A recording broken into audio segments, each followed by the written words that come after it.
আসসালামু আলাইকুম। এর আগে মানে আমার স্ত্রী মারার আগে আমারে মারছে। তারপরে আমি যখন কাজে যাই, কাজে যাওয়ার সাথে সাথে ১০টা ১টার দিকে শুনি যে আমার বউরে মারতাছে। এই খবর আমারে ও নিজেই দিছে ফোন দিয়া। ও নিজে আমারে ফোন দিছে, "তুই আয়, তোরেও দরকার। তোরে দেখতে আইই তোর বউরে পাইছি। তা তুই আয়, তোরে দরকার।" এই কথা শুনে আমি গাড়িতে আইছি, আইয়ে দেখি কোলার ভিতরে দেখি তাকাইয়া যে রাস্তা ভরা লোক, সবাই রাতে লাঠি, অস্ত্র। কিন্তু আমি ভয়তে ঢুকতে পারিনি। আমার আব্বা বলে, "বাবা তুই এদিকে আসিস না, তোরে মারিয়ে লাইবে।" তাদের মধ্যে সবাইকেই আমি চিনি।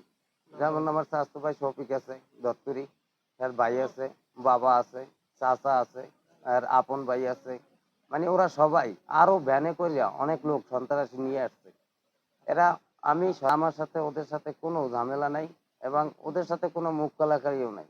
কিন্তু এই টিফিনটা নিয়ে আমার সাথে আমি খালি ম্যাডামের জিজ্ঞাসা করছি, একটু কি আমার অন্যায় নাকি আপনারা দেখবেন? যে আমি খালি একটু জিজ্ঞাসা করছি, ম্যাডাম ছাত্রছাত্রী সব ছুটি দিয়ে দিলেন, টিফিন দিলেন না, সব জায়গায় টিফিন দিলে আপনারা দিলেন না কেন?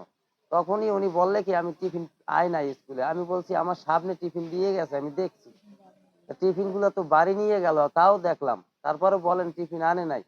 তাহলে এটা কেমন কথা বললেন? এরপরই আমার বাড়ি শফিক গেছে, আমার মা বাবার সামনে আমার হুমকি দেয় যে মার্ডার করবে। সে শহরতে নিতে পারিনি ভয়তে, কারণ ওই এই বাকরগঞ্জ থানায় ওই পুলিশ প্রশাসন যা আছে ওনার কথা যাই বলি ওনার সামনে আইসে সব বলে, ওনার সামনে বলে, আর উনি যা বলে তাই শুনে। আমরা যদি কিছু বলি আমাদের মারধর করবে, এই ভয়তে আমরা কারোর কাছে বলি না।